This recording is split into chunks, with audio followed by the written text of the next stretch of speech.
सपने से होती है और दुनिया में 100% काम जितने भी होते हैं वो सिर्फ और सिर्फ सपनों के लिए। आज कोई सरकारी कर्मचारी है राज्य सरकार का तो वसुंधरा राजे के सपने पूरे कर रहा है, और अगर कोई केंद्र सरकार का कर्मचारी है तो नरेंद्र मोदी के सपने पूरे कर रहा है।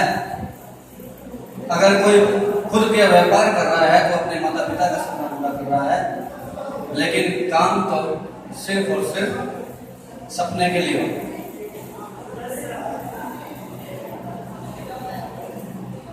बात को आगे बढ़ाते हैं, एक स्टोरी सुनाऊंगा छोटी सी। कछुए और खरगोश की स्टोरी आपने सुनी होगी।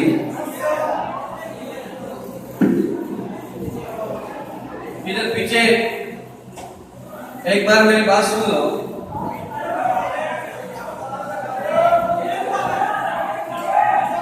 जिंदगी में कामयाब होना है तो बहाने बनाना छोड़ दो। अगर कोई इंसान इस बात का बहाना लगाता है कि मेरी हाइट छोटी है तो सचिन तेंदुलकर से सीखे, जिसने हाइट छोटी होते हुए भी 100 शतक लगाए और आज पूरे देश में उनका नाम रोशन। अगर कोई इस बात का बहाना लगाता है कि वह शारीरिक तौर पर विकलांग है तो दुनिया की मशहूर डांसर सुधा चंद्रन से सीखे, जिसके दोनों पैर नकली हैं। और वो विल्मा रुडोल्फ से सीखे, जिसको पोलियो होने के बावजूद सन 1960 के ओलंपिक में 100 मीटर, 200 मीटर और 400 मीटर की रेस के अंदर उसने गोल्ड पदक जीता। अगर कोई इस बात का बहाना लगाता है कि बहुत गरीब है, कामयाब नहीं हो सकता, तो धीरूभाई अंबानी और नारायण मूर्ति से सीखे, जिन्होंने गरीब परिवार से होने के बावजूद भी करोड़ों रुपए का व्यापार किया। अगर कोई इस बात का बहाना लगाता है कि मुझे मेरे परिवार का सपोर्ट नहीं मिला, बचपन में माँ बाप का देहांत हो गया, तो ए.आर. रहमान से सीखे। मैं नहीं कहता कि आपको उन लोगों से जितनी मेहनत करने की जरूरत है। अगर आप उन लोगों की बराबर 10% भी अगर मेहनत कर लेते हैं तो आपको आपकी सफलता हासिल करने से कोई नहीं हो सकता, बशर्ते कि आप कामयाब होना चाहिए। दूसरी एक बात मैं बताना चाहूंगा कहानी से। आपने बचपन में एक स्टोरी सुनी होगी कछुए और खरगोश की, उसी कहानी को आगे बढ़ाऊंगा। एक बार कछुए और खरगोश की रेस शुरू होती है। आपने सुना होगा कि उसके अंदर कछुआ जीत जाता। यस, सो गए क्या? सुनिए या नहीं सुनिए? कछुआ और खरगोश की रेस शुरू होती है और खरगोश दौड़ता दौड़ता जब टारगेट पॉइंट पर पहुंचने वाला होता है तो देखते कछुआ बहुत पीछे है, क्यों ना थोड़ा सुस्ता लिया जाए। और सुस्ताने के लिए जैसे ही बैठता है तो उसकी आंख लग जाती है, और जब आंख खुलती है तो ये बात देखता है कि कछुआ रेस जीत गया। कहानी यहाँ पर खत्म नहीं होती मेरे दोस्त। आपने यहाँ तक कहानी सुनी होगी, लेकिन आज मैं जो आपको बताने जा रहा हूँ उसके बाद की कहानी बताने जा रहा हूँ। खरगोश जो दौड़ने में बहुत तेज, बहुत चतुर, और उस कछुए से रेस कैसे आ सकता, उसने दोबारा से रेस का ऐलान किया और बोला कि हे कछुए, आया मैदान में।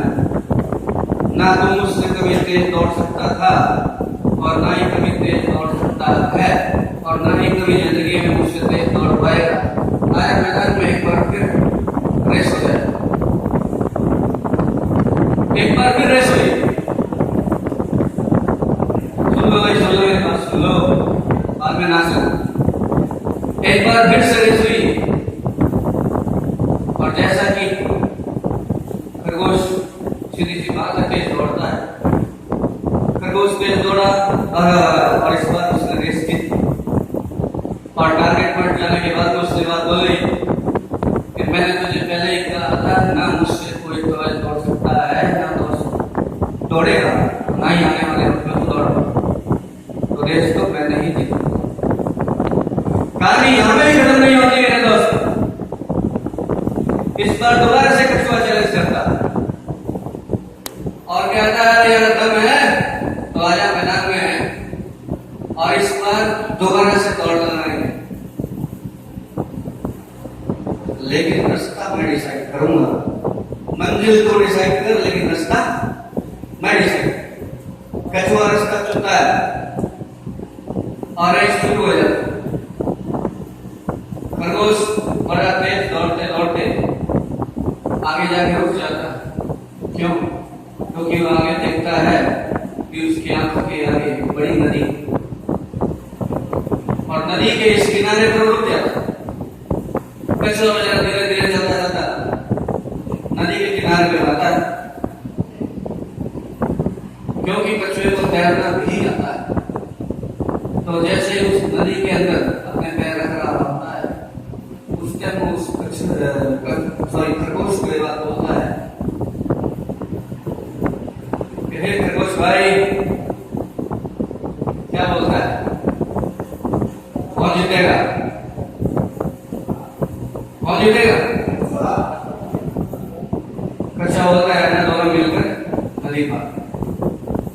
कछुआ खरगोश को अपने पीठ पर बैठाता है और नदी पार करवा देता है। और नदी के दूसरे किनारे पर जब पहुंचते हैं, खरगोश ये बात बोलता है, अब बोल भाई, लगा ले दौड़। और खरगोश उस कछुए को अपने पीठ पर बिठाकर दौड़ लगाता है और दोनों फिनिश लाइन एक साथ पूरी करते हैं।